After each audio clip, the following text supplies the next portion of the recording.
a podcast to honor the gods. This better come with a sacrifice. Dave X Media. Whoa, whoa, whoa. Stop the presses. So I didn't originally plan for this episode to be in memoriam of someone, but it turns out actor Leslie Phillips, voice of the Sorting Hat in the Harry Potter films, dies at 98 years old. Leslie Phillips passed away yesterday. It honestly never occurred to me that the Sorting Hat had an actor. What a legend. Seems like he passed peacefully in a sleep of old age. Our hearts go out to his friends and family. And Leslie, this one's for you. In times of old, when I was new and Hogwarts barely started, the founders of our noble school thought never to be parted. United by a common goal, they had the selfsame yearning to make the world's best magic school and pass along their learning. So how could it have gone so wrong? How could such friendships fail? Why, I was there, so I can tell the whole sad, sorry tale. Said Slytherin will teach just those whose ancestry's purest. Said Ravenclaw will teach those whose intelligence is surest. Said Gryffindor will teach all those with brave deeds to their name. Said Hufflepuff, I'll teach the lot and treat them just the same. So Hogwarts worked in harmony for several happy years, but then discord crept among us, feeding on our faults and fears. The houses that, like pillars four, had once held up our school, now turned upon each other and divided sought to rule. And for a while it seemed the school must meet an early end, what with dueling and with fighting and the clash of friend on friend. And at last there came a morning when old Slytherin departed, and though the fighting then died out, he left us quite downhearted. And never since the founders four were whittled down to three have the houses been united as they once were meant to be. And now the Sorting Hat is here, and you all know the score. I sort you into houses because that is what I'm for. Though I must fulfill my duty and must quarter every year, still I wonder whether sorting may not bring the end I fear. Oh, know the perils, read the signs, the warning history shows, for our Hogwarts is in danger from external deadly foes. And we must unite inside her or will crumble from within. I have told you, I have warned you. Let the sorting now begin.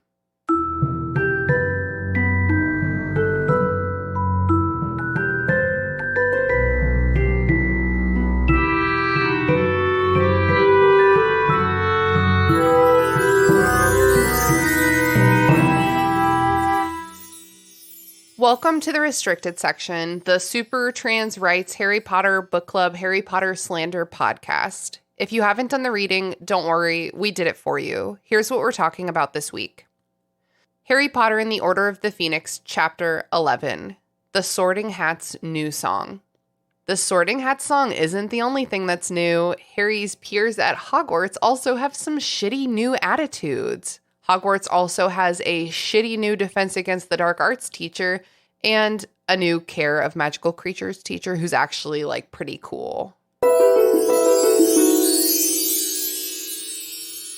Welcome to the restricted section. I'm sure we're going to be very good friends.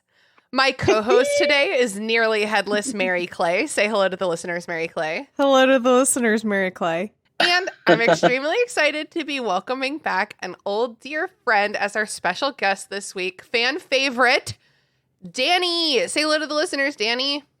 Hey, everybody. Here to keep my title as fan favorite, hopefully. You truly are very beloved by our listeners. I think because, the very first episode that you ever came on was entitled J.K. Rowling is Canceled in, obviously, summer of 2020. And I think that sort of set a tone for both you as a guest and us as a podcast that has done nothing but good things for us and the community discourse. So thank you again for your wonderful emotional labor with us on that episode. Anytime. I loved it. You've also been on the show, Chamber of Secrets, Chapter 7, Mudbloods and Murmurs in August 2020, Prisoner of Azkaban, Chapter 15, The Quidditch Final, March 2021, Goblet of Fire, Chapter 14, The Unforgivable Curses in November 2021, and Goblet of Fire, the very last chapter, the beginning in May of this year. And that episode, I remember texting you, Danny, and I was like, hey, man, hey, bud, hey, good friend of mine, I need you to come on for the most depressing chapter in the entire series. It's really a bummer, and I need you to help. That was a bummer of a chapter, but we made it fun. I remember fondly screaming "my boy" with you and and Mary Peyton. It was awesome. Yeah, to this very day, to Cedric. That's my boy. My boy. That's my boy. Cedric. Wow, you're like a little too good at it, Mary Clay. I know. And that was holding back because of like vocal cords. Right, I didn't want to peak my those. audio. I didn't want to annoy my neighbors. Mary Clay, are you drinking anything this evening? I'm actually having a lovely little treat, which I've been doing recently, and it's literally just fruit punch. Oh, But I love it. because sometimes I don't want water. I don't want soda. I don't want a LaCroix or anything, but like I want something with flavor. And I just want, like, I'm a 5-year-old and just wants a juice box. I'm like, I just want some juice. good for you. And dude. so I bought like a pack of there's supposed to be like individual packets for like when you go on a field trip and you have like a water bottle, like a full water bottle. Those. And you pour those. But because I didn't want to, I have a very tiny fridge.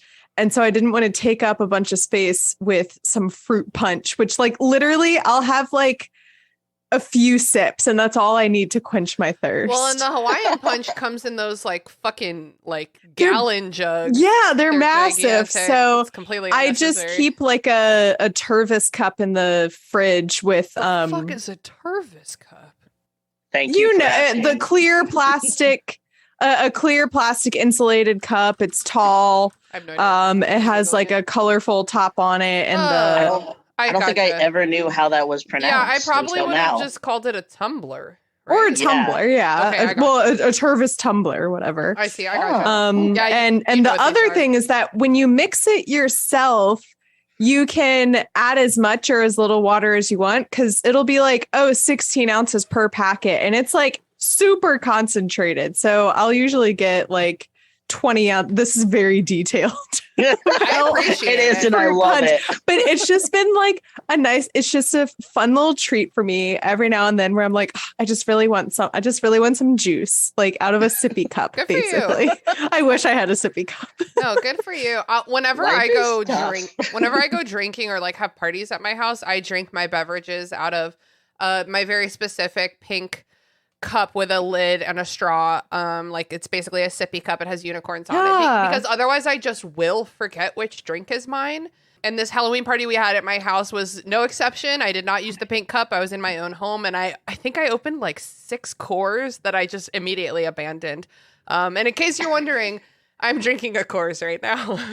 All right. Also, we Yeah. have a pretty strict no eating rule in this podcast, but it is the day after Halloween, so if you hear some of this, it's M&M's. I'm eating M&M's. I love M&Ms. When I left your house, Christina, on Saturday, obviously I was very inebriated. And Sure. apparently, And you got an I- Uber, right? yes, I did. Oh, yeah. Yep. I Ubered home and We're everything. good influence, even if we're a bad influence. Yes, yeah. And then I spent the next day regretting everything. It was bad. Well, It was good. not good. It was Oh. not a good situation. Well, Haley's birthday party this upcoming weekend will be a much milder version of what Yes, we I did think so. last week. Anyway, apparently when I left, I grabbed a handful from that candy bowl and just like threw it in my Oh, purse. you should have taken more. We have so much left and we don't get And any then the next trick-or-treaters day, here. I like go to or not my purse, my like tote bag that I had with me because I had like a Tupperware that had some baked goods Oh, in yeah, it those that were I good. brought. And the next day I go to like unpack this tote bag that had like all this random shit in it, and I'm like, M&Ms? Yay, what a bounty. I'm like, what a fun surprise. Danny, are you drinking anything right now? I'm a basic bitch, and I have yes. So that's what I've got. There's no shame in it. I was kind of joking. That and my, vape is at my side. So, that's what I forgot. I'm prepared. Danny, how was your Halloween? I know that for the listeners, it was now a full week and a half ago, but how was your Halloween? My Halloween was good. I did dress up as Scooby-Doo at work, which was cool. I have a full Scooby-Doo onesie. It has a tail and everything. It's beautiful. I love it. I actually wear it to bed sometimes when I'm especially cold. I love Yes, that. The tail gets in my way when I sleep. But it's 100% worth it. And yeah, I dressed up as Scooby-Doo. Everyone got a kick out of it. I joked that I was going to sit on my porch and tell trick-or-treaters, sorry, I'm out of candy, as I was eating candy and proceed to give them apples. But I decided I really didn't want my car keyed or my windshield smashed. The kids are vicious. Yeah. So I decided to not do that, as funny as it would be. Okay. I support and respect your decision to give children candy. Thank you. That sounds very cute. At our Halloween party, Sean's best friend, who is typically a very masculine man, came dressed up as Daphne from Scooby-Doo, and his girlfriend was Velma, and that was a very cute outfit. Oh my God, I love it. I've always known Velvet is my cat's name. Sorry. I've always known Velma was a lesbian deep in my little gay heart. Yeah. So I'm very happy. Well, and this guy, Gordon, he, as I mentioned, he's pretty traditionally masculine. He has what I would consider to be a masculine haircut, and he went to go buy himself like a feminine hair accoutrement to indicate that he was playing a woman, and he came back with like a monster claw clip. And his girlfriend was like, hey, baby, what are you gonna do with this? Do that. So she loaned him a headband, and he just like clipped it onto the headband, and he was wearing it like a bow. He was somehow really I missed this. He was really trying. Well, Mary Clay Sean was up in his like king's den, and he was only receiving visitors. He didn't really come down to the party, so I'm sure Gordon was only receiving visitors. Speaking of Scooby-Doo, my Halloween, I decided to watch. I was like, I need to watch some kind of Halloween movie, but I don't want to watch a horror movie. I don't want to be scared. And so I just looked on Netflix, and they have both of the live action Scooby-Doos on there. Oh yeah, they do. I asked my friend, should I watch 1 or 2? And they all said, obviously 2. So I watched 2, Scooby-Doo Monsters Unleashed.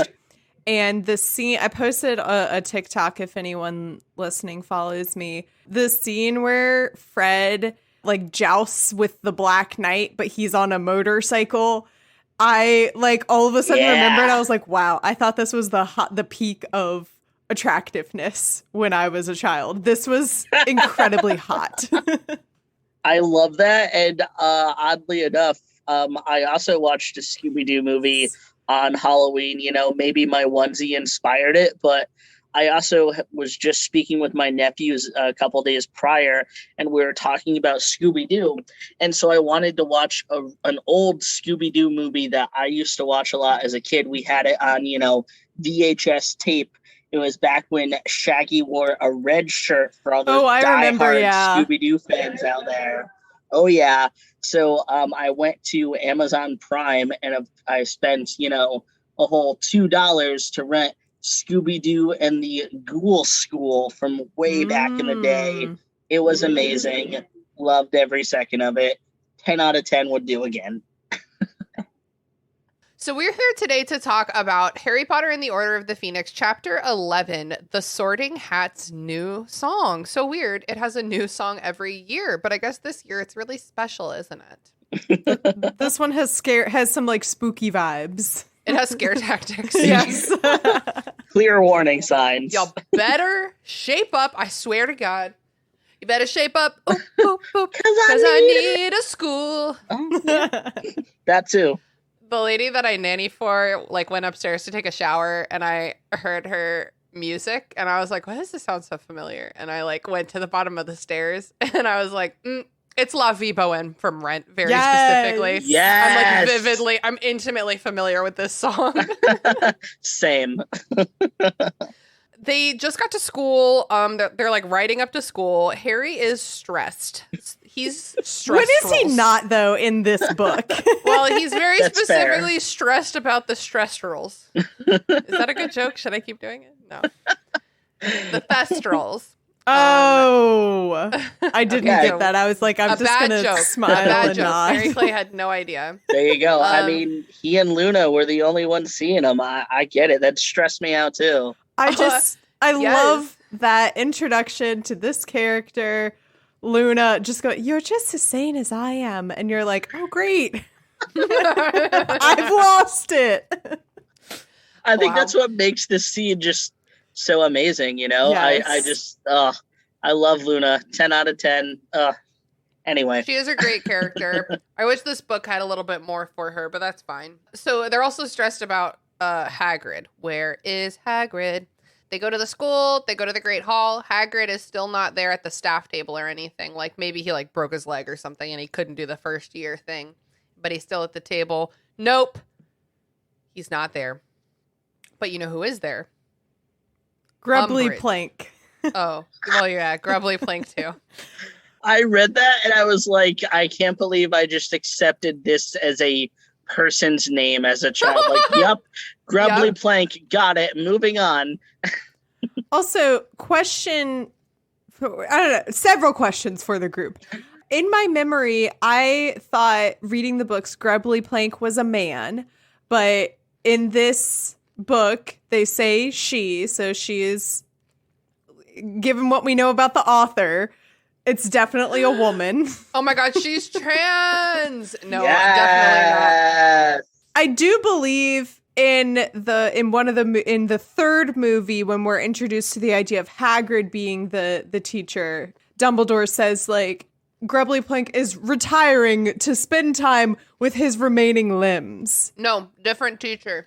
That's a different teacher? Okay. And then also in the Hogwarts mystery game, is that what it was called on everyone's phone? phones? Yeah. Christina, you guys at Brandy Lane got me playing because the first week I started there, you guys were all playing it and I wanted to fit in. So I started playing it. Yes. And did you fit in the end? Do you feel like you fit in? I guess so. And the magical creatures teacher in that app was a man. Was that Grubbly Plank? Okay. I am sorry to tell you that Professor Kettleburn, our care of magical creatures teacher, retired at the end of last year in order to enjoy more time with his remaining limbs. Okay. Which is definitely a jerk-off joke. I think, isn't Hogwarts Mysteries set before the events of Harry Potter? Yeah, so I thought isn't Grubbly Plank? Oh, you conflated the two. Are they? So who is Grubbly Plank? I thought that was a teacher that retired. She's just a sub. In my head, she lives in Hogsmeade and she like is retired and she just helps out at Hogwarts. I don't know. Okay. I'm thinking I just want to know more about her. Who is this woman? Okay. I mean, with a name like Grubbly Plank, you gotta want to know more. Let's break it down because Grubbly Plank, to my mind, means that her birth name was just Grubbly. Oh, see, I was thinking that's her married name. Well, her Grubbly? first name is Wilhelmina.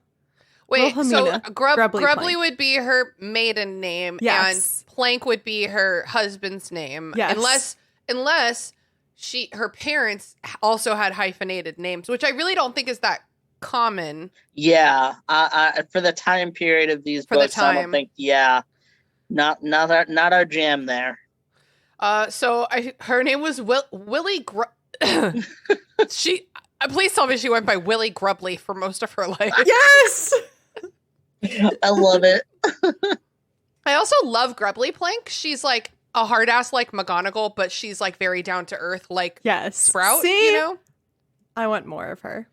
Grubbly It just says, Plank. okay. Apparently, this is Plank. our first introduction to her. I thought she was like a background teacher in some of the previous books. Okay, all right. Moving on. Really? This is the first time we meet her? She doesn't sub. Yeah, I mean, at least according to the Harry Potter wiki. I do trust them. She was first met by Harry Potter's batch. That's really funny. That's a weird way to say it. She was first met by Harry Potter's batch in 1994, taking over lessons when Professor Rubeus Hagrid was unable to teach. So she is just a substitute. Oh. That was Prisoner of Azkaban, right? Wait, no, 94. That was Goblet of... When was Hagrid unable to teach? In 94. Okay, I guess that was... It is Prisoner of Azkaban, it is. When he's sad about Buckbeak, I think, right? Really interesting content. Just us doing Harry Potter math. Harry Potter math, baby. I'm pretty sure they said somewhere, like a couple pages prior, that, like, he was still on his summer mission for Dumbledore, or did I just imagine that? That's what they're like speculating at this point. Okay. Yeah. Right. They're speculating at this point that like he just perhaps has not returned. Because the alternative is that he is perhaps like dead. Yeah. Oh, they're like, we're not going to go there. Right. And I never went there last episode at all. So back to Umbridge. Quote, Umbridge is wearing, quote, a fluffy pink cardigan. Nice cardigan, said Ron, smirking. I want to be really clear. I own that cardigan. Okay. I'm confused about her wardrobe because she's wearing it over her robes.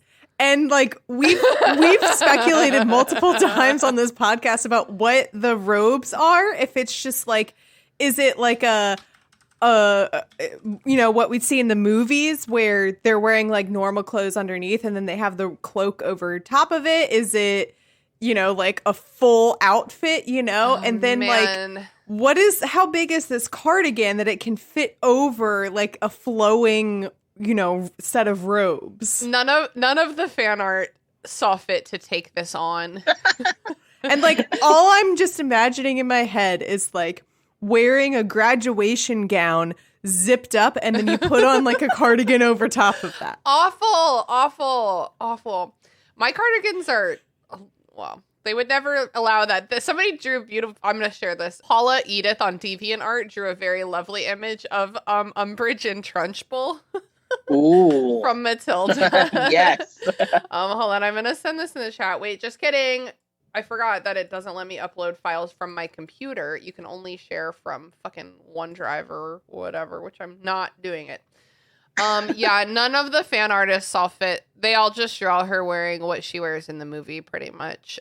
No one put the cardigan outside the robe. They're robes, like, wait, this is impossible.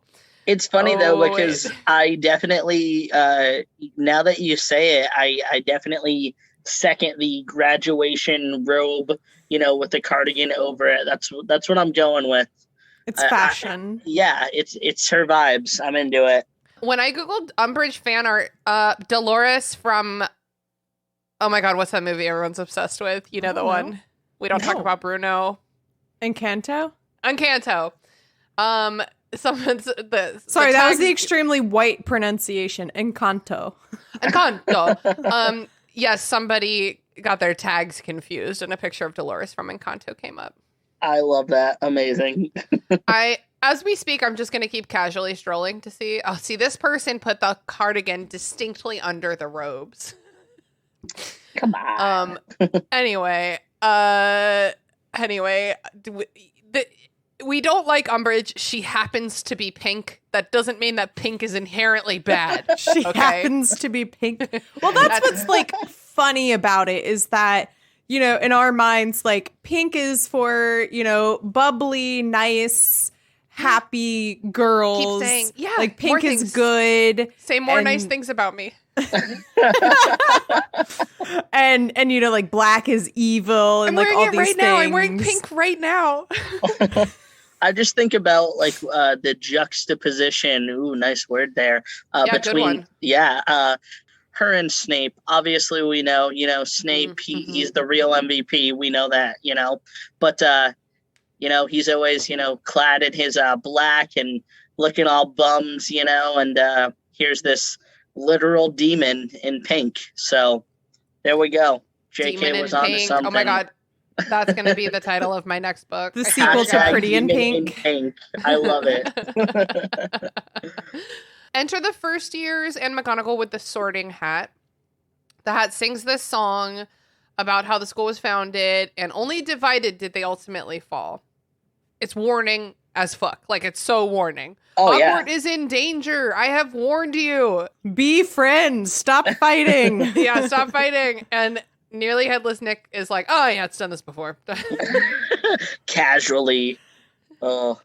Also, I want to rewind just a tad when they're entering the Great Hall, and it's, describing all the people, and it's like, oh, Luna went over here, and they say that they found a seat next to, I think they say, like, next to Neville, and Nearly Headless Nick, the Gryffindor ghost. And I like that clarification, because without the Gryffindor ghost, there's an implication that there's a child at Hogwarts named Nearly Headless Nick. I didn't pick up on that, and I love that you're bringing it to my attention. Obviously, it's, a little exposition drop for people who, Order of Phoenix. So this would have been like the longest it took for one of the books to come out, right? I think at this point, yeah, I think so. So people, were forgetting who the ghosts were, and got to remind them. That if like a 3-word phrase is not like an exposition dump. Like, it's just that's how you do it. That's how you do it. Fine. You don't need a paragraph about how Harry Potter is a very special. You don't need all that. Just say Harry Potter, comma, a wizard. Right. I just found it amusing that, like, without that, it's like, wow, what a mean nickname for whatever boy has a weirdly shaped head. Yeah. Oh. Sorry, I'm eating Skittles now. Moving on from the M&Ms. Yeah, well, I gotta do chocolate and then chewy. My high school best friend, David, had some kind of like crazy infection. Ew, David! Sorry, I had to. Yeah, no, for sure. Yes! Well, what I'm about to say is kind of gross. But he had some ready. crazy infection when he was a kid. And so, like, as an adult, it looks like somebody, like, slit his throat. And it, like, healed. And it's, like, just from, like, a sickness he had. Well, that's what I imagine a human Nearly Headless David. It's like that, one of those, I forget what the name of the book was called, but it was like scary short stories. And one of them is about the girl who has a ribbon around her neck. Yes, I know what you're talking about. The green ribbon. Yeah. Yep. And she like gets married and like goes throughout life, and her husband is like, why do you always have this ribbon on? And one day she takes it off and her head rolls off. Normal marital problems. That's from Alvin Schwartz's Scary Stories to Tell in the Dark. That's it. Yes. Yeah. The girl with the green ribbon. And there's this image of her that I think people would maybe recognize from like deep in their brain. Yes. I would definitely, like, without even being able to see, I think I know exactly what you're looking at. Yeah, it's creepy. Yeah. It's real creep show. Not fun. So they do the sorting and then they do the feast. It's like not very special. Nobody we know is getting sorted. Like Harry didn't steal a car or faint or anything. The boy who, the son of the couple who founded Abercrombie and Fitch. I was about to comment on that too. The first student is Abercrombie. Yeah. That shot right out to me. After the sorting, they feast. They're chatting. My note confused me. I wrote they're chatting with Nearly Headless Nick about Discord, and my iPad must have automatically capitalized Discord. I'm like, lowercase Discord, like historical Discord. Yes. Oh, yeah. So Ron says something kind of dense. What does he even say? Or is his mouth just full? It's both. Oh, Nick said something about like, I feel it in my he said something about blood, like as sure as like the blood running through my veins, and Ron says something like, say that? Ron says like, but you don't have any blood. You don't have any veins. Wait a goddamn second. Okay, hold on. Who's gonna get there first? I'm looking for it as well. Oh, the noble blood that runs in my veins. What blood? Said Ron. Surely you still haven't got. It's a figure of speech. He roasts that ghost, and I hashtag roast the ghost. Oh my god, that's our newest segment. That's our newest segment. I was enjoying the roasting. I was like, damn, Ron, you are stupid, but I'm enjoying this. Oh my god. Please check out in April of 2025 my new podcast, Roasting the Ghost. This is actually, wouldn't you know it, already a podcast. There's no such thing as a new idea. It's called the Ghost Roast Podcast. Spooky spooks coming to you from Raleigh, North Carolina and Savannah, Georgia. Episodes released every Monday at midnight. And I haven't listened yet, but I will. I love it. I love this for them. Check it out if you dare. The kind of society that nearly... Okay, well, first of all, he's had like 600 years to get over himself. But the kind of society that nearly headless Nick came from, like, did really value, like, blood, like the bloodlines, like in a different way than, like, magical pure bloodness. I mean, it still comes down to, like, pure blood, but magical pure blood has magic in it, so it makes even less sense. So it is probably very hard for him, to have someone be like, what blood? You don't have any blood. And Nick's like, damn it, during my whole actual life, that was like the only thing that mattered was like my pure blood. Yeah, his honor, his blood. I get it. Honor! I do just want to point out just a little bit before the blood conversation, something that I have in my notes also about Ron. Nothing to do about the blood roasting, but I just circled here. Ron, who was now eating roast potatoes with almost indecent enthusiasm. Yep, I indecent. loved it. Do you guys relatable? Yeah. Do you think Hermione was looking at Ron eating those potatoes and she was like, "Yep, future husband, into it"? No. It says that I think it says specifically that Hermione has like a similar look of disgust or something. I think you're exactly right. She's like, you're going to have to learn some table manners if you're ever going to eat me Hermione out. looked revolted. There we go. Hermione looked revolted. I love that. She, like, doesn't formally have feelings for him right now. They're both just annoyed with each other, and they don't necessarily know why. Have you ever had a crush on someone, but then they eat bad? Yes. Same. Yes. It's like the most unattractive thing. A big turn off, yeah. Big turn off. Be like, not sure I'm into you anymore. Yeah, like this is making me like not want to see what else that mouth can do. You know. So Ron makes nearly headless Nick leave. He goes off to sit with the Creevies. So I guess he's kind of desperate and trying to make a point. He's like, I'll sit with anyone. I don't give a shit. Then it's time for Dumbledore's speech. He makes like some regular start of term announcements. Professor Grubbly Plank is to be officially permanently teaching care of magical creatures. No mention of Hagrid. Professor Umbridge is teaching defense against the dark arts. And then Dumbledore tries to carry on with his announcements, but Umbridge interrupts him. Mary Clay, can you do your impression of Dolores Umbridge's interruption? Okay. What about you say no? Oh, Danny, do you have one? Geez. Now I'm under pressure. I'm nervous. That's it. Yeah, that's it. Christina's not impressed. She doesn't like it. Fine. Fuck you. Well, Danny didn't do it. that was terrible. I just need to... That was really funny. I think it's like There we go. I think I did better. Oh, God, I really just want to drop kick her so hard. I just want to curb stomp that bitch. Like, she is just so annoying. The passion. I always want to say passion aggression. It's passive aggression, but like my brain linguistically is like passion aggression. Yeah. Umbridge gives me some passion aggression, all right.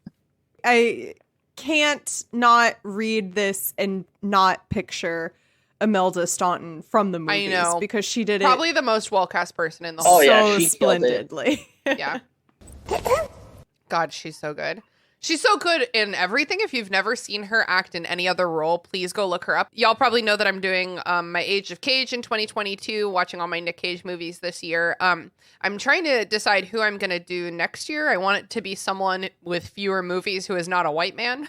So I was very seriously considering Imelda Staunton for a minute there. But I think maybe someone with greater variety of roles. Jack Black. Because, what did I just say? For some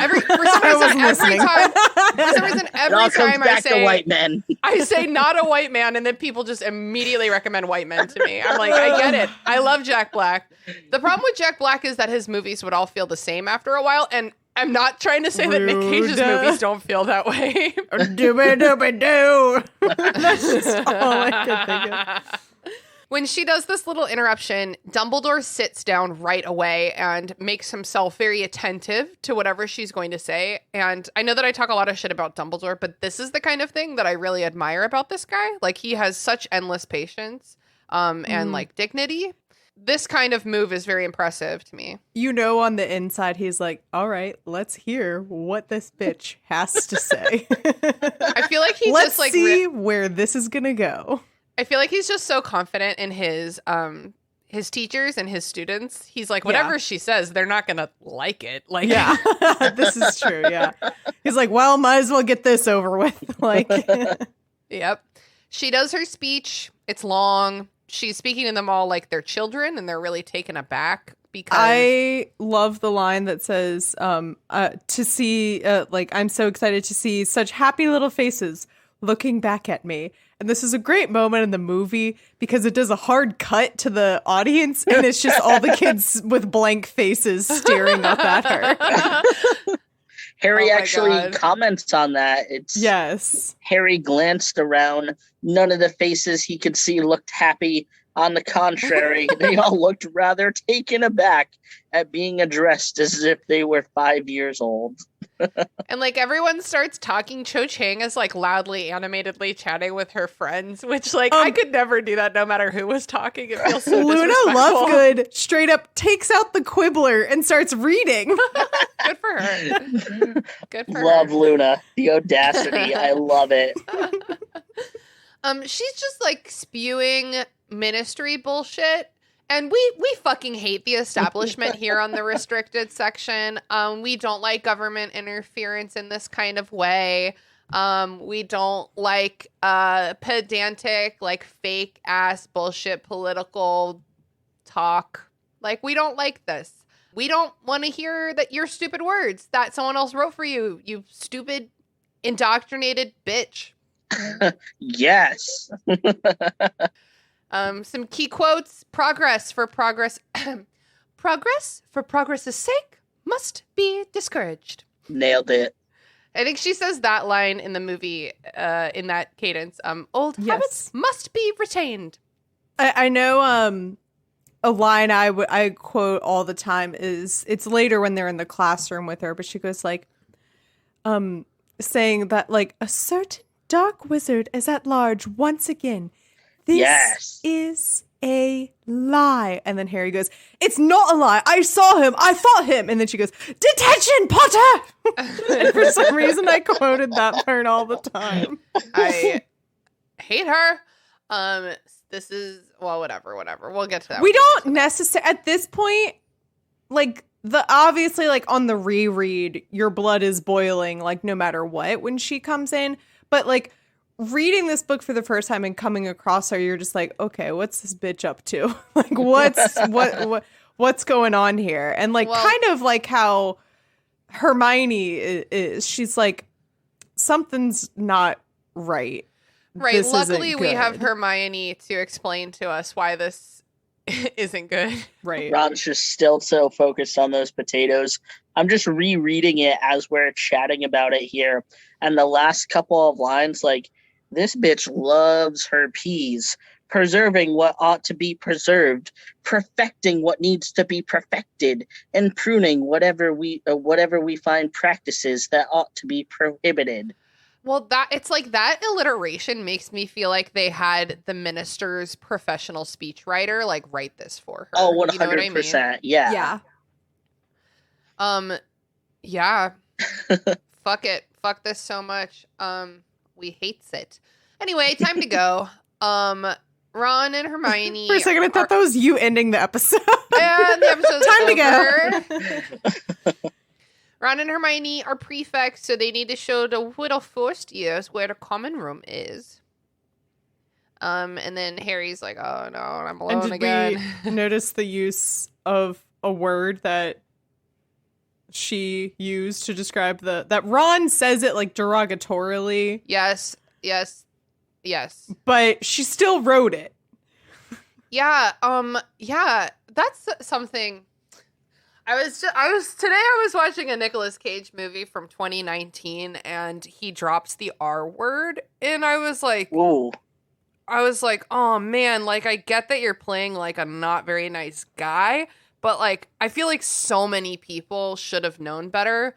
It wasn't like this was like a throwaway line. Like you could have just not done the whole line, you know? Yeah. And like obviously this was written 15 years before Primal, starring Nicolas Cage, which was otherwise a very fun movie about a jaguar and an assassin who both escape on a boat. Love it. But yeah, she uses like the M word to describe the small stature of the first years, right? Is that perhaps the best way? Do people use that word? I don't personally, because I'm not in any kind of in-group. It reminds me of a lot of Stefan bits on SNL on Weekend Update. And then one episode like in recent years that John Mulaney was hosting, he came on as like his lawyer and corrected like Stefan and being like, you're not supposed to use that word anymore. You're supposed to say little person. And like that was like a, you know, whatever. And then of course he goes on to continue the Stefan bit. Okay, anyway, that was cut all that out. Yeah, I know that I try to get my students to not use that word there, and that's all I have to say about that. Yeah. Yep. Yep. So, and Hermione's like, you can't call them that. You know, no discourse about why that word is disrespectful to actual. I'm like, what is the word? Little people. Person, yeah, or little people, yeah. Ron forgot that one of their responsibilities is to show the first years to their common room. And I just want to reiterate my very firm stance that making both Ron and Hermione prefects is putting a ton of emotional labor on Hermione to make sure Ron performs his duty. It's a huge pain in the ass for Hermione, and it's a huge fucking pain in the ass for me to read, dude. I know he didn't want to I know that we learned later that he didn't want to put that stress on Harry. But, like, why not Dean? Dean seems perfectly fine. Yeah. Dean can handle it. Dean won our vote. Hold on. Let me go pull this up real fast. Yes, I saw that, A couple weeks ago, I posted... Oh, my God. Twitter. A couple weeks ago, I posted a poll on the restricted section Twitter. Follow us at restrictedpod. Let me see. Asking who you would have made the Gryffindor prefect. It only allows for 4 options, so I didn't ask about Harry. We got 25 votes with 8%, well, sorry, 0% to Seamus Finnegan. I would probably agree with that. I think we can all agree that he has a bit of an anger problem, which we will get to later in this chapter. Yes. 8% voted for Ron. 40% voted for Dean, and 52% voted for Neville. And then Mott's voted for Faye Dunbar, who, as a reminder, is the Gryffindor who is in Harry's year, who shows up exactly once and never ever again. And the only image of her is, I guess, from like one of those awful PlayStation games. She's like the most pixelated. Her eye is like one single I like pixel. immediately know, like I see it in my head, you know. Oh, but this is actually, Daniel then commented that he clicked the wrong one and he meant Neville. So who knows? Oh, but that means Neville would have had an even higher percentage. So let's go, Neville.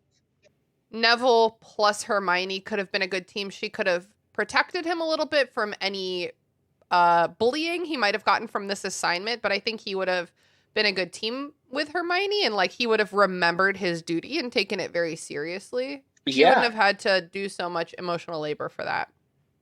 Yeah, I think Neville would have been a great fit for this role, honestly. Yeah. We can't have him getting confident quite yet, though. Oh, he's not ready. It's true. Yeah, it has to be part of our hero's arc that Neville gets confident. He can't do it for himself. Harry goes ahead, but he gets to the portrait lady without ever learning the new password. But it's okay because Neville comes up right behind him. The new password he'll definitely be able to remember because it's honey. Nailed it. Mumbletown. I just want to take a moment to, I'm assuming maybe like McGonagall, I guess, is the one who sets the password. And do you think she just like took pity on Neville and was like, we're going to make his day? Wait. I know. McGonagall really pushed for Neville to get chosen as prefect because she wanted to give him the opportunity for character growth, but Dumbledore wouldn't allow it because he's just not, I don't know. That's my guess. So then she was like, well, I'll give him this. Oh, who decides the common room passwords at Hogwarts? We don't know. What if it's just the portraits? Just like, well, Sir Cadogan that one time does like he changes the password all the time. All the time, yeah.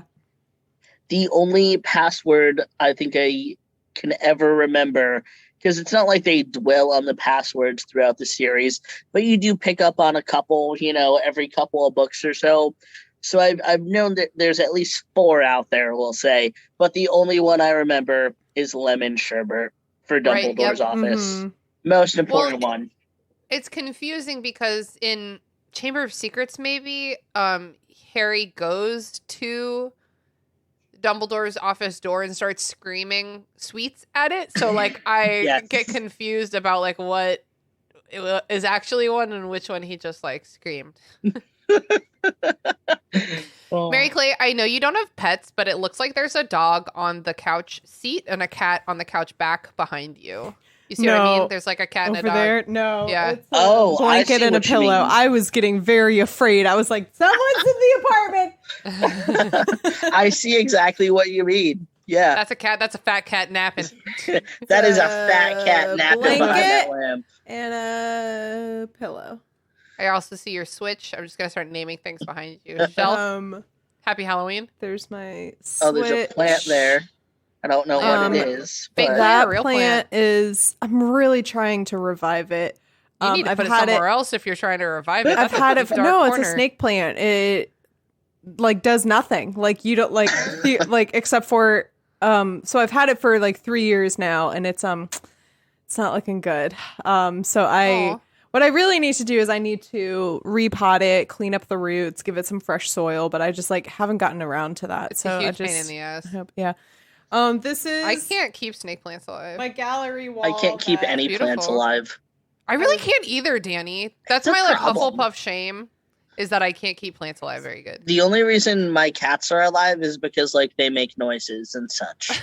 They stomp on me when they're scream hungry. At you. Yeah. It's funny that you say that because it's frankly shocking that my cats are alive because they eat all of my plants, even the ones that are cactuses. Poisonous. Oh no. Poisonous cactuses. Yes. Oh. That's fine. He just barfs it back up and then goes on his way. There we go. Obviously just Dante. None of the girls eat anything. Precious Dante. Dante's like, ew, water? I'd rather die. Ew, food? I'm fine, thanks. Oh, a cactus. Yeah, I want that. Fucking cats, dude. So Harry goes up to the dormitory and like, everyone just brace yourself because this is a little rough. He goes up to the dormitory and Seamus and Dean are there and they stop talking as soon as he walks in, which is something that he like keeps experiencing. He like keeps experiencing the sensation of knowing that someone was just talking about him. He knew on some level that people would be talking about him when he got back to Hogwarts after the shock of the end of his 4th year, but it's totally different, I guess, to have it happening right to your face, especially with Dean and Seamus. Like, that feels bad. Yeah, they're bros. It's not a pleasant scene to read, Yeah, and as the scene plays out, Harry reflects that he always really liked Seamus. What's that TikTok sound of? It's like, oh, that's Melanie. That's a shame. I really liked her. I don't know what you're talking about, but yes. It's like, okay, well, I'll find it and I'll send it to you. Oh, no. There's Melanie. That's a shame. She was really nice. Dean, whom I love, is like, good summer, Harry. And Harry, I'm trying to like, Harry's like, oh, whatever. How's yours? And Dean's like, better than Seamus's. And I'm trying to figure out if Dean was like, you should, before Harry came in the room, if Dean was like, you should talk to him about it. And Seamus was like, no, I just want to be pissed. So Dean's like, here, I'm going to make you talk about it. Or if this just like happened, you know what I mean? Like, I don't know. That's a good point. I mean, I'm looking at it right now and it reads, yeah, it was okay. Chuckled Dean. I don't want to read too much into the chuckle, but the chuckle kind of makes me think that it was, he was kind of poking fun at the situation, trying to get a rise out of it. But also, that's not really the Dean that we know. So I don't know. Yeah. Well, okay. And here's the thing. So Seamus and Dean are best friends. Yeah. And Seamus has a notoriously hot temper. I would say like about as hot as Ron's temper. Like, you were going to say has a notoriously hot mom. He's like, well, amazing. She is a redhead. So here's what you don't do if you're friends with someone with a really hot temper who is mad. What you don't do is laugh. Yeah. Like Dean and Seamus would not be friends if Dean laughed when Seamus was mad. Mm-hmm. So I almost think this is like a nervous chuckle or that Dean is like, why the fuck are you asking about my summer? Man, I know how your summer's been. Like, come on, I live with muggles. Like, I think that Dean is just feeling awkward more than anything. Yeah, I think it was like maybe trying to like diffuse some tension, just not trying to start anything because he knows that Seamus is about to start some stuff. Yeah. Danny, have you ever laughed in a heated argument or had someone laugh at you in a heated argument? Yes, and I'm also famous for, especially when I was on phone sales, when there was like a long pause, I would just let out a little, like, oh, this is fine. This is not me panicking. Just fill in the air. Yeah, just a little. I get it. Mary Clay, what about you? Have you ever laughed or had someone laugh at you during an argument? No, but I've definitely like laughed at inappropriate times, like just out of like girl. nerves or I remember 8th grade or 9th grade, maybe, I don't know, something was going on in our church where they were screening this documentary about like child soldiers in Africa, and they were like telling us in Sunday school that this was going to be happening like later that night, and I just started laughing. And because I thought of something fun, like I wasn't truly paying attention, and then I just kind of thought of something funny, and then I just started laughing, and my like Sunday school teacher was like, "What's wrong with you?" She's like, no. "We're talking about child soldiers. Why are you laughing?" And then I was like, "I don't know." Oh my God.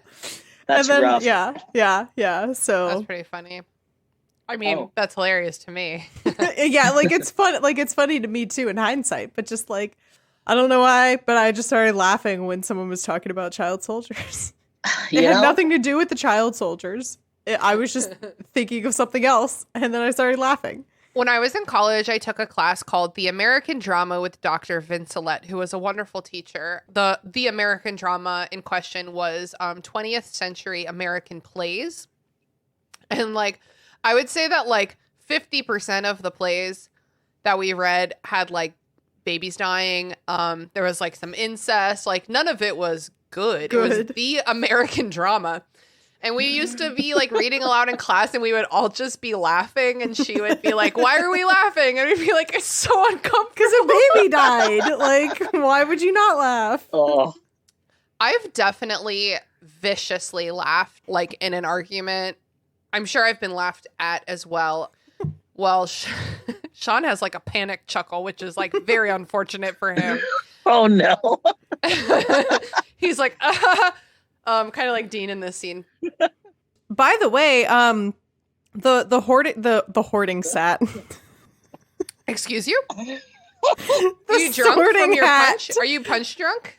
This sorting hat song of this book is also where this idea that like, oh, Hufflepuffs are just like where you go when you don't belong. Yes. This is like, this sorting hat song is what like started that idea, because it says like, and Hufflepuff said, I'll take the rest. And like, that was it. Like, it was like, Slytherin wanted to teach the purest of blood. Ravenclaw wanted to teach the smartest. Gryffindor wanted to teach the bravest. And Hufflepuff wanted to teach anyone. Yeah. Good for them. Everyone deserves it. So speaking of a vicious rage problem, Seamus shares that his mom did not want him to come back to Hogwarts because of Harry, because she believes the Daily Prophet when it says that Dumbledore is old and Harry is a liar. And this is wild to me that Seamus is like siding with his mom here, because if I was 15 and my mom was coming at one of my friends, no, I will never side with my mom over my friends. I don't know. It depends. How do you feel as the fourth most favorite Gryffindor behind Harry? You know, like, you're in Harry's class and he's doing all this shit, and you can never have a normal fucking school year because of Harry Potter. And then like all this stuff is coming out that's like, he's a liar, Amber. And then your mom is saying, yeah, this is true. And maybe some of that resentment comes bubbling up and is like, you know what? Maybe you are right. Harry Potter is kind of a little shit. That no good, dirty, rotten Harry Potter. Did anyone else read his comment in his voice from the movie? Me mom didn't want me to come back. That was a terrible impression. That was a bit like Shrekian. Yeah, I do love Shrek. I'm doing a puzzle right now that's just movies, and like the very first thing I got was Shrek, because he just stands out so much. I was like, let me get all these bright green pieces. None of them know how to communicate properly. They're all just full of rage. They don't know what to do, except Dean and Neville, not full of rage. And weirdly, right now, Ron is, well, he's not here yet, but he's also not yet full of rage. They're all just angry in their little PJs, and it's real cute. Yeah, they're cute little people. They're like, I'm going to get into bed, grumpy.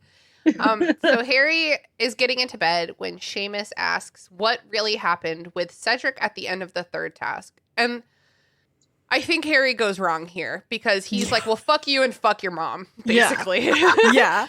It's like, you have these two angry, angsty boys in one room, and they need a mediator. Yeah. And like, I think did Ron walk in at this point? Because like that, it would have been helpful for Ron to be here at this point, because I think that's a very fair question for teenagers who like Harry, as he's like walking from dinner to the common room and he's thinking about it, he's like, well, it is kind of weird, like when you think about it from an outside perspective, like, the last time these kids saw me, I was lying on the field with our dead classmate, and then they didn't see me for several months. And then that thought just leaves his brain completely. Yeah. So like, it's very natural and normal for these kids to be like, no one is like, think about how frustrated Harry's been so far in Order of the Phoenix, just being like, why is no one telling me anything? And so for them to like have the first hand source right in front of them and be like, so what happened? Yes. It would be a great opportunity for Harry to be like, yeah, Voldemort came back. He was a gremlin baby. And So so Harry is feeling mad, right?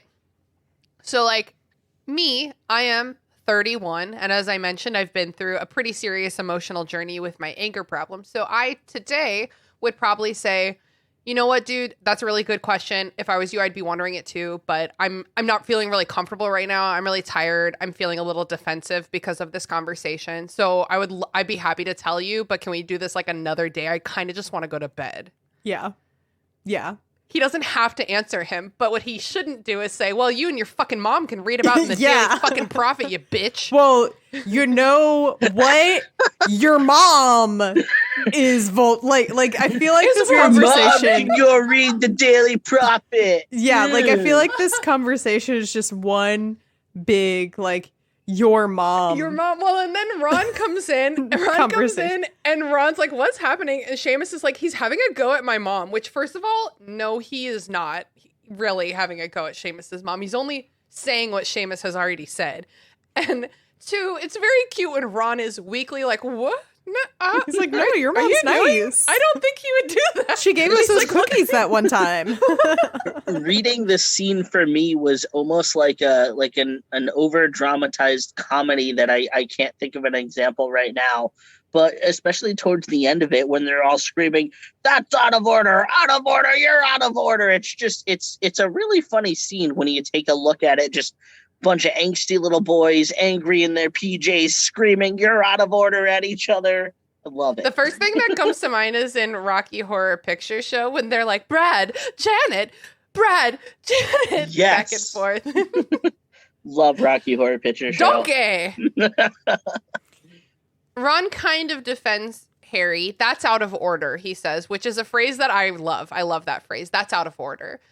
Ron is like, I'm a fucking prefect, and you can't talk to him like this. And he pulls out that. Me. Yeah. Plays the prefect card, which is, I would say, also wrong. Like, that's not a good way to, like, keep equitable friendships with your friends, right? Hey, I'm a prefect. Fuck around and find out, you know? Yeah, really. Right? A couple years ago, one of my friends became a cop, and he stopped being allowed to come to parties at my house. You know? No. Yeah. So that's what I would do if my friend became a prefect. You can't hang anymore. Speaking of hanging, Seamus is so mad he ripped his bed curtain hangings off their little shower curtain things. See, that's what makes me laugh at any point. I think it happens like several times in this book. But like I know it happens in Prisoner of Azkaban when Harry learns that Sirius Black is his godfather, and he like storms back up to his room and he gets in bed and he like slams the curtains closed, and it just makes me laugh so hard because it's like they, you know, they don't have their own rooms. They can't like go and have any form of privacy. They can't slam a door. And so the idea that like, I'm mad at you and I'm going to slam this curtain in between us and that's going to like make you stop talking to me. Whereas like you can still hear all of the conversation happening in the room and people can still talk to you. And I bet you they could even like see your outline moving behind the little bed curtains. Like the idea and the use of like dramatically like closing shut the bed curtains just cracks me up. Very dumb.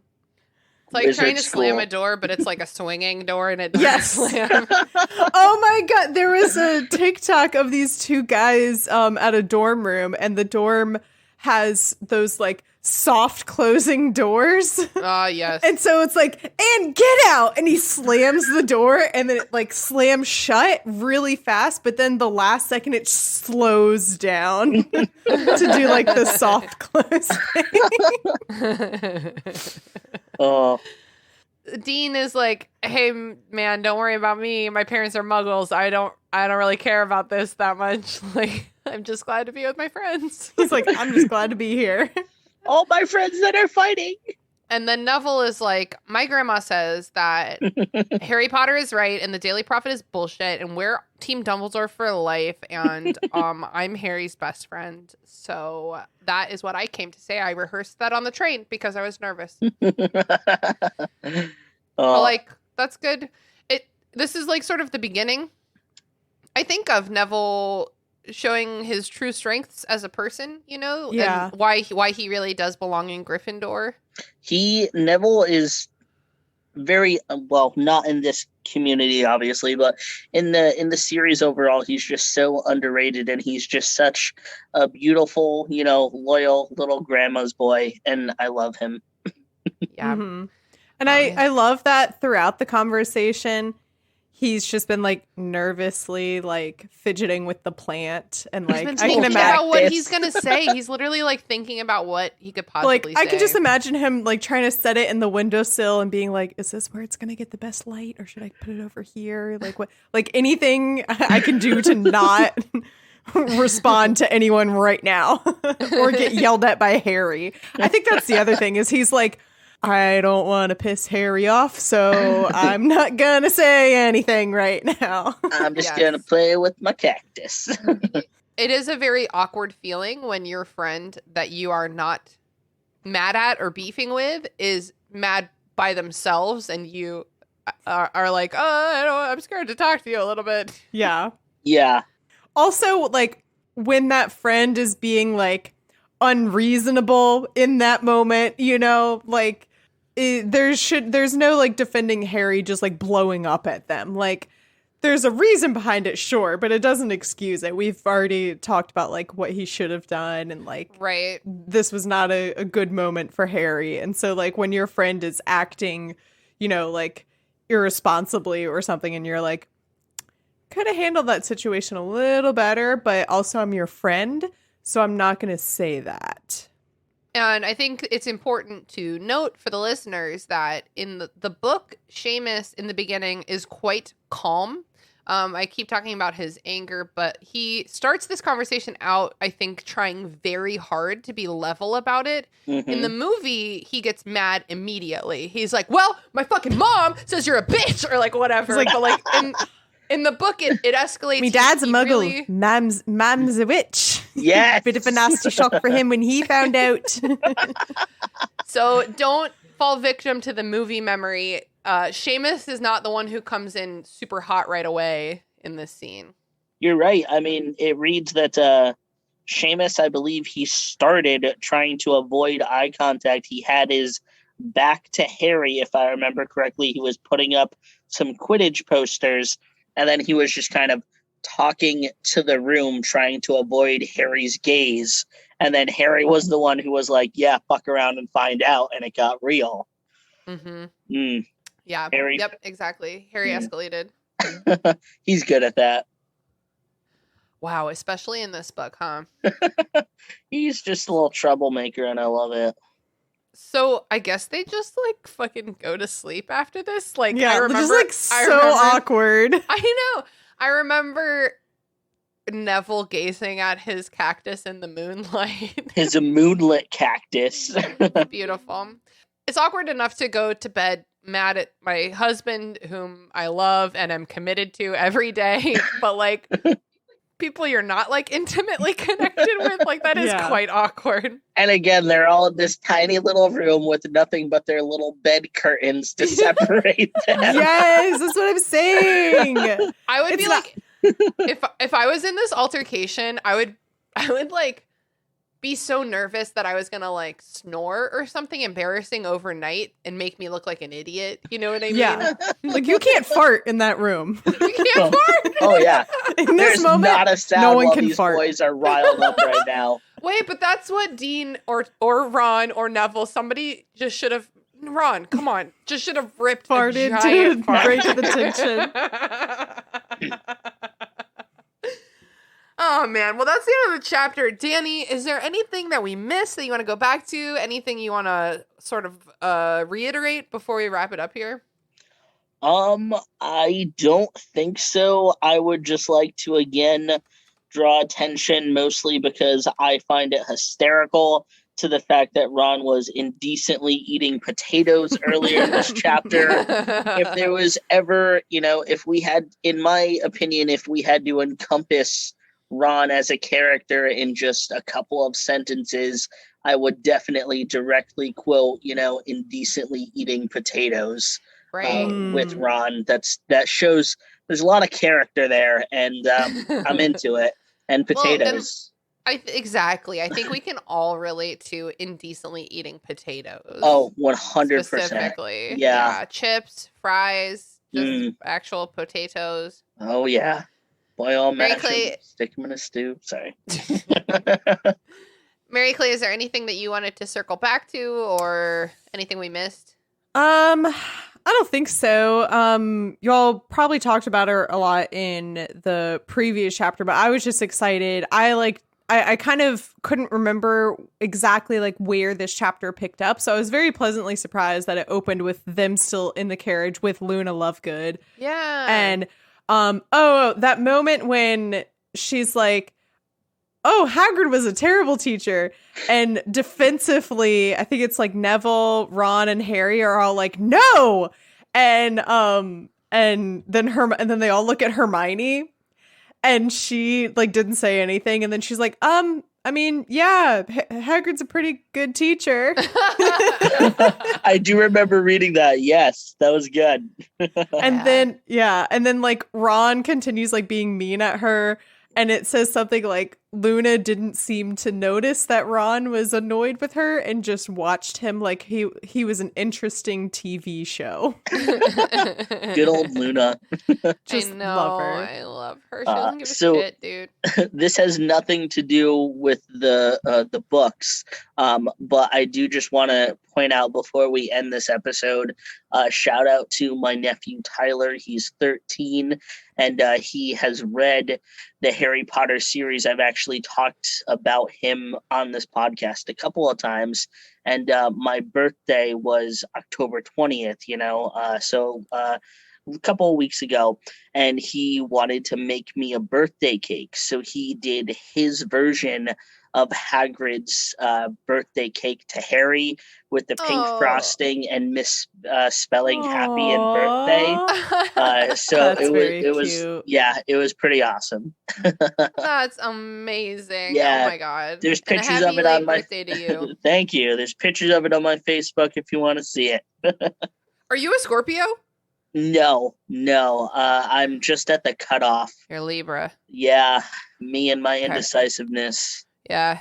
Okay. Sorry, I panicked. There's so many Scorpios in the world. Please stop making Scorpios. You're stop. right. We have an epidemic, and it needs to stop. I'm just kidding. Anyway, happy late birthday, Haley. We love you. Cool. Let's move on to plugs. Yeah. Danny, where can people find you on the internet should you wish to be found? Yeah, they could find me on Instagram. My Instagram is ddcresanti. You could also, I know my last name's kind of a pain. I'm not going to spell it out. You could also gonna link it. There we go. You could also find me on Facebook if you're so interested. I'm there. Yeah. Hell yeah. And what have you been watching, reading, playing, listening to, experiencing, fighting for recently that you think the listeners of our podcast would enjoy? Yeah. So I'm reading 2 books right now. Both are kind of rereads. Well, not kind of, they are. I recently moved, so of course I had to unpack my books, which made me go through all my books and go, oh, I should read this again. So right now I'm rereading a collection of poems called The Captain Asks for a Show of Hands by Nick Flynn, which is very good. And I'm also reading The Things That They Carried by Tim O'Brien because, 2 very different books here. And that's what I'm all about lately. I've also been listening to a lot of the band, the 1975s. If you don't know them, check them out. Oh, yeah. Do they have a new album? They do, yeah. Oh, yeah. Yeah, it's good stuff. Yeah. So That's check awesome. them out. Awesome. Thank you so much, Mary Clay. If people, just on the off chance people have no idea what you do. Yeah, who's this annoying girl who keeps coming back on the show? Where can people find you on the internet? You can listen to my podcast, That's What I'm Talking About. New episodes every Tuesday. We have just wrapped up the Rings of Power coverage. I was there. Yes. Well, I had an additional wrap-up episode. No, I know, but I was there. But you were there for the finale. Don't you worry. I was about to say, if you want to, you can go listen to the episode on episode 8, where I had Christina and Alex and Jason on. And we like editing it. I was like, oh no. Like I just screamed the whole time. We're all so intense the whole time. It was bad. It was bad. It's a really good episode. Come on, Mary. I mean, it was great. It was great. You should give it a listen. And I mean, like, I edited it to be a good episode, but like we were screaming. Yep. Jason was very passionate about a lot of things, which is great because it's hard to get him really going about stuff. You know? He was really going. he was going. Really going. Oh, he was going. And then it was matching my energy too. So just a lot of anyway. And then, I mean, it's a little late now, but if you're, still in a spooky mood, I watched the first 2 episodes it's on Netflix. It's Guillermo del Toro's Cabinet of Curiosities. Yes. I've also watched the first 2 episodes. They're very good. Yeah, they're very good, but they're also they're not, I mean, there are like some jump scares in them, right? But like they are like, I think quintessentially like horror stories. Like yes. they are very much like horror. So if you like that genre, I think you'll really enjoy this. And like to the point it's not that it scared me, it's that it really unsettled me. Danny, that second episode with the grave robber and the rats. I keep getting into specifics. Yeah, those that's the tunnels. One I couldn't. I was like, okay, I think it's time for a palate cleanser. But I was watching so many spooky things. I was like, I'm in between, like, I have a bunch of spooky shows, true crime documentaries, like all this stuff going on. And so I'm like, I don't have anything that's a palate cleanser right now. That's what Bob's Burgers is for. I was just about to say my go-to is Bob's Burgers, and I turned off the second episode and actually went to the newest season of Bob's Burgers. If you're not watching it, you should definitely check that out. It's good stuff. It's great. Their Halloween episode was really good too. I've been your host, Christina. You know where to find me, and I'm gonna plug this week. I genuinely can't remember if I plugged this last week too, but I'm just gonna hit it again. Maybe I didn't. Lately I've been playing this game called Cozy Grove. It's basically like Animal Crossings, but so like cute. It's really cute. All of the villagers are ghosts, but like not scary ghosts. They're like bears. Just bears made out of corn. There's like a mayor bear ghost, and like they just make you do tasks for them. Hashtag roast the ghost. Roast the ghost. Yes. Hashtag roast the ghost. Danny, thank you so much for joining us for the Sorting Hat's new song, etc. Thank you very much for having me. It's awesome as always to be a part of the restricted section crew. I love coming on and chatting with you guys. Yeah, and we love having you, and the listeners love you too. And if we don't see you again before Deathly Hallows, we'll definitely see you again for Deathly Hallows. Perfect. I look forward to it. And Mary Clay, as always, thank you for being my co-ghost roaster. Yes. You are welcome. Trademarking that term, you owe me $1 million. That's it, potheads. Thanks for listening to the Restricted Section. This podcast is produced and hosted by me, Christina Kahn. Our theme music was produced by Ryan Kahn. Our logo was designed by Michael Hardison. Please connect with us on Twitter @RestrictedPod, on Instagram @RestrictedSectionPod, on Facebook @RestrictedSectionPod, or in our Facebook group, The Restricted Section Detention Crew. Join our Patreon to get access to our Discord server, our bonus episodes, and other cool perks. We're also very happy to be a member of Deus Ex Media, where all you fucking nerds can find all kinds of fandom podcasts to suit your fancy.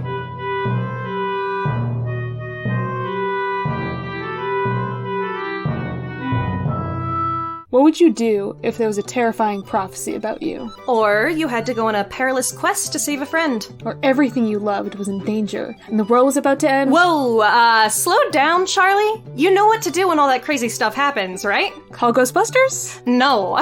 You listen to Of the Eldest Gods. Right. Sorry, Ray. Y'all can listen to our podcast about the Rick Riordan books. We'll cover each chapter and talk about some of the fucked up mythological context. And we'll probably get cursed by Zeus. Let's hope that doesn't happen this season. Catch Oteg on all your podcast platforms. And eat some blue food while you listen. Wish us luck while we survive the apocalypse. Charlie. What? Amazing.